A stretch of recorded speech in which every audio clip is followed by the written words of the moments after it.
and overall just not very confident in how I was portraying myself. And you can be the judge of this. I'll play a clip for you right now. Welcome to the Crowd Crux crowdfunding podcast, where we talk about everything you need to know to run a killer crowdfunding campaign. My name's Sal Brigman, and thank you for listening.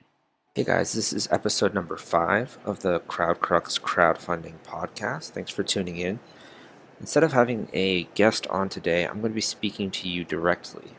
And we're going to be covering the top 5 mistakes that I'll see that Kickstarter creators tend to experience when they're launching their project. Now, I went from sounding like that to sounding like this. What up, crowdfunders? Salvador Brigman here. Welcome back to the Crowdfunding Demystified podcast. Thank you so much for joining me today. Man, I've had a wild and crazy life recently.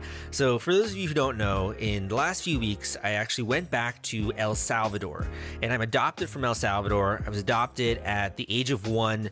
Grew up in Massachusetts. I went to school in Washington, D.C. Went to New York pretty shortly after there. And I've been in New York for like 5 years.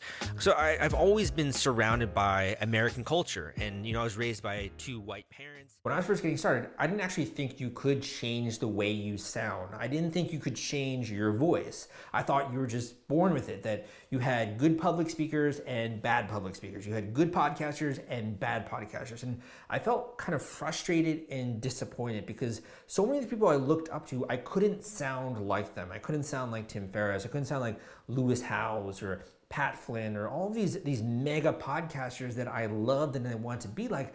I didn't even know how to begin and how to get there. So I kind of thought that maybe I just wasn't really cut out for podcasting, but I decided to stick with it. And that's mainly because one of my competitors was doing a podcast and I didn't want to let him win the race, if you will. I wanted to keep in, so I kept doing podcasts. I kept releasing them.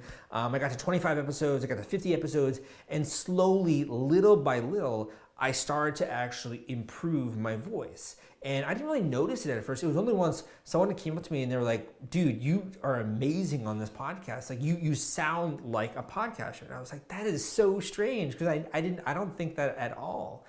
And I had to actually go and listen to my first episodes to see that change because I didn't think that I sounded any different, but I did. And lo and behold, after that, I started to have other people notice my public speaking. So I would do things like giving workshops, giving seminars. I was invited to be a moderator in front of a bunch of people, hundreds of people moderating an event. So I really took this podcasting thing. I started to do it also in the real world. And that was the first time where I was like, wow, it actually happened. I don't actually know how it happened, but I was able to change the quality of my voice. What I kind of had been doing subconsciously at the beginning of this journey was I was working every single day to try and sound better. So I was recording podcasts. I was trying out different exercises I found out online. And most of these exercises were kind of BS. Like they didn't really work to improve the way I sounded, but a small portion of them did.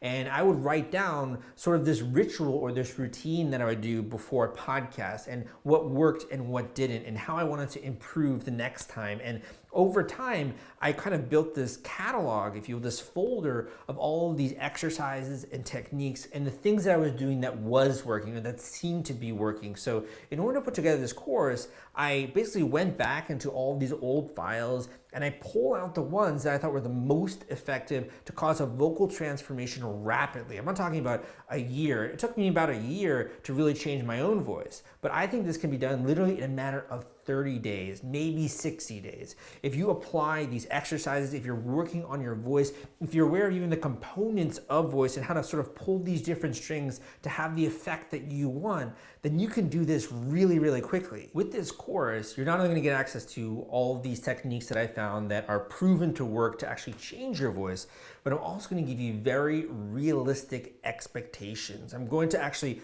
deconstruct and break down what a perfect sounding voice is. And it's a little bit difficult to put your finger on it because we all have our own unique quality that we bring to public speaking and podcasting. So what I want to do is break this down for you and then apply this individually for your voice so that you don't sound inauthentic, so you don't sound like some radio broadcaster who is totally out of touch with reality and it's not really, it doesn't mesh well with your personality.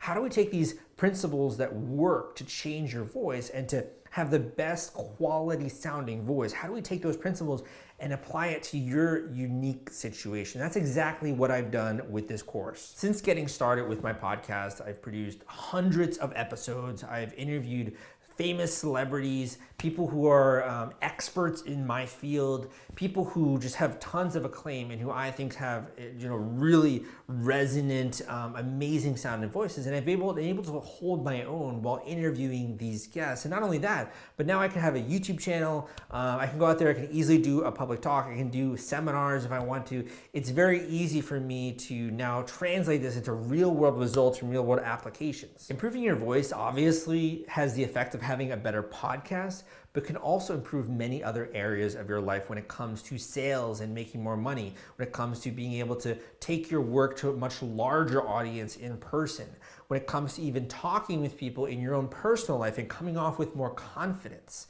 There's so many applications to having a powerful voice, and I kind of want to unlock that for you. This course was designed also because I had a lot of students who enrolled in my other course, Podcasting for Beginners. They enrolled in that course and they said, this is awesome, this is very useful, we're going through the lessons, we're loving it, but we actually want something that's a little bit more tailored to just improving your voice. So this is also kind of by popular request that I put together this course. I hope that you enjoy it. Go through the lessons. Let me know what you think. I have a bunch of quizzes and exercises there also for you. So it's a little bit more interactive than just listening to me talk about voice and vocal quality. I hope you enjoyed. I think you're gonna have a rapid change if you're willing to dive into this content and take it seriously.